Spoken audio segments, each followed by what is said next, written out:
नमस्कार मित्रांनो, मी तुमचा स्किल कोच जयंतराव पाटकर पुन्हा एकदा तुमच्या सेवेत.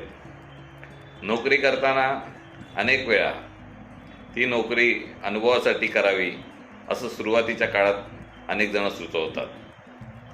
आमच्या काळातही आम्ही अनुभव घेण्यासाठी नोकरी करत असू. जसजसा काळ बदलत गेला तसतसं आमच्या लक्षात आलं की तुम्ही जे शिक्षण घेतलं आहे त्या शिक्षणापेक्षा जी नोकरी आहे ती वेगळ्या पद्धतीची असते आणि त्यामध्ये अनुभव शिकत शिकत आपण पुढे जात असतो. पण हल्लीच्या काळात नोकरीमध्ये सॅलरी हा खूप महत्त्वाचा घटक असतो. त्यामुळे आपल्यापैकी अनेक जण वर्षभरात दुसरी नोकरी बदलतात आणि ते काही चूक नाही आहे. अनुभव हा येतच राहणार आहे, कारण वेगवेगळ्या प्रकारच्या नोकरी करत असताना सुरुवातीच्या काळात जर तुम्ही 4-5 नोकऱ्या बदलल्या तर तुम्हाला एक प्रॉपर तुमच्या अनुभवाला, तुमच्या पर्सनॅलिटीला सूट असा जॉब चॉईस करता येतो. पण एकाच नोकरीत 2-4 वर्ष राहिल्यानंतर जरी तुम्ही अनुभवी झालात तरी अन्य ठिकाणी मार्केट कुठे गेलं आहे हे न कळल्यामुळे तुम्ही असलेल्या नोकरीतल्या अनुभवावर पुन्हा त्याच टाईपची नोकरी शोधत बसतात आणि त्यामुळे तुमच्या ज्या सॅलरी स्केल्स असतात त्या एका मर्यादेत वाढत राहतात. असं होऊ नये असं वाटत असेल तर काळाबरोबर स्वतःला बदललं पाहिजे, स्वतःचं अपग्रेडेशन चालू ठेवलं पाहिजे. ज्या वेळेला तुम्ही फ्रेशर म्हणून नोकरीला लागाल त्यानंतर पुढच्या 5 वर्षात किमान 3 ते 5 नोकऱ्या बदला आणि त्या नोकऱ्यांमधून तुम्ही अनुभव घ्या. वेगवेगळे स्किल्स, वेगवेगळ्या क्षेत्रात तुम्ही प्रयत्न करा. त्यापैकी कोणतं क्षेत्र तुम्हाला जास्त इफेक्टिव्ह वाटतं, ज्याच्यात फ्युचर जास्त सेफ आहे, अशा प्रकारची नोकरी चूज करा, अशा प्रकारचं फील्ड चूज करा. हे करत असतानाच तुमचं जे शिक्षण आहे ते जर अर्धवट असेल तर ते पूर्ण करण्यासाठी प्रायोरिटी द्या. हल्ली शिक्षणाची अनेक माध्यमं उपलब्ध आहेत जी शॉर्टकट आहेत आणि जे जास्तीत जास्त लवकरात लवकर होणारे आहेत.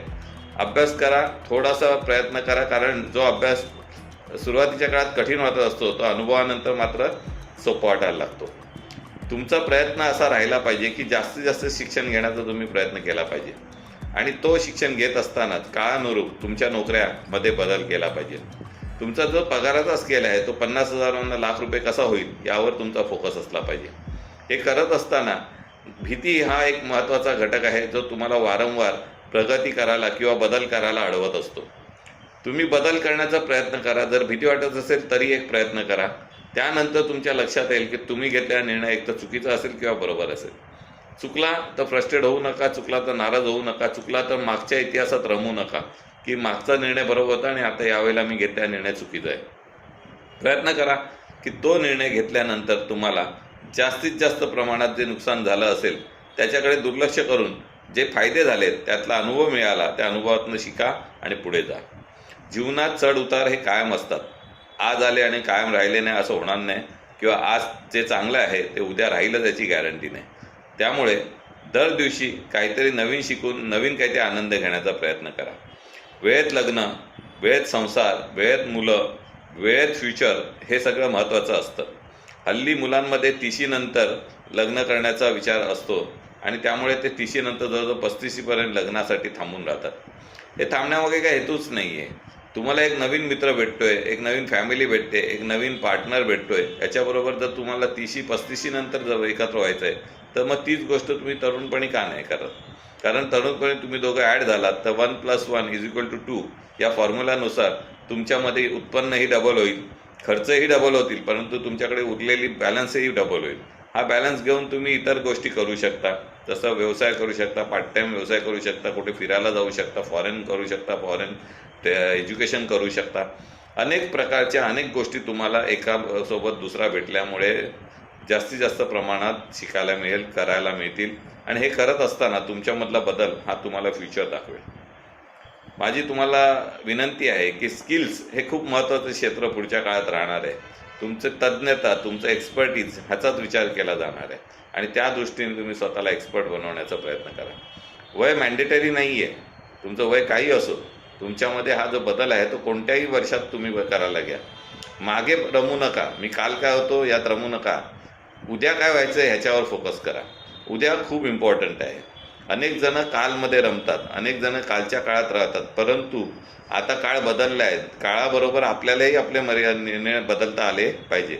जसं राजकारणात आता राजकारण खूप बदललं आहे, मग आपल्याला या राजकारणाबरोबर चालावं लागेल, आपल्याला या नवीन राज्यकर्त्यांबरोबर चालावं लागेल, यांच्या विचारसरणीला आपल्याला मॅच करून घ्यावं लागेल. देश बदलतोय, या देशाबरोबर चालावं लागेल.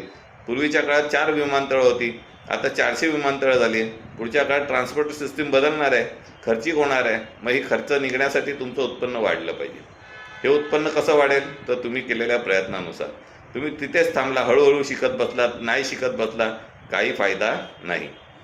स्वतःला बदलण्याची सुवर्ण संधी तुमच्याकडे दररोज येणार आहे आणि ही बदलण्याची संधी तुम्ही पुढे वापरली पाहिजे. जसं पूर्वीच्या काळात ऑफलाईन सिस्टीम एज्युकेशन होती, आज ऑनलाईन झालेली आहे. बरेचसे कोर्सेस ऑनलाईन झालेत. MBA सारखा कोर्स ऑनलाईन शिकवला जातोय. कोणती युनिव्हर्सिटी, काय त्याचा फायदा, काय त्याचा तोटा, ह्याच्यात पडू नका. जस्ट एक डिग्री. शेवटी तुम्ही तुमच्या कामावरच स्वतःची सिद्धता करणार आहात. कुठल्या डिग्रीमुळे तुमच्यामध्ये खूप काही मोठा बदल होणार नाही. फक्त एलिजिबिलिटी क्रायटेरिया जो असतो, जिथे तुम्ही मॅच होणं गरजेचं असतं, तिथे तुमची हेच डिग्रीज लागतात. त्यानंतर मात्र तुम्हाला काम मात्र एका साच्यात करायचं असतं आणि जे तुम्ही तुमच्या टॅलेंटवर प्रूव्ह करू शकता. प्रत्येकाला स्वतःला प्रूव्ह करण्याची सुवर्ण संधी ईश्वराने दिलेली आहे. तुम्ही त्याचा वापर केला पाहिजे. मी पुन्हा एकदा सांगतो, पुन्हा एकदा प्रयत्न करा. मी जे सांगतोय ते अंमलात आणा. बघा, अनुभव घ्या. मी यशस्वी झालोय, तुम्हालाही यशस्वी करण्याचे सोपे मार्ग मी तुम्हाला सांगतोय. आवडला तर नक्की लाईक करा, कमेंट्स करा आणि हो, जास्तीत जास्त सबस्क्राईब करा. आपल्या मित्रांना हा व्हिडिओ शेअर करा. माझे मित्र बनणार असाल तर आपल्या मित्रांना जरूर ही लिंक शेअर करा आणि जास्तीत जास्त लोकांना आपल्यापर्यंत पाठवा. आपला अनुभव, आपलं मार्गदर्शन हे भविष्यात इतरांना फायद्याचं व्हावं, हा माझा प्रयत्न आहे. त्या प्रयत्नात आपणही सामील व्हा. धन्यवाद.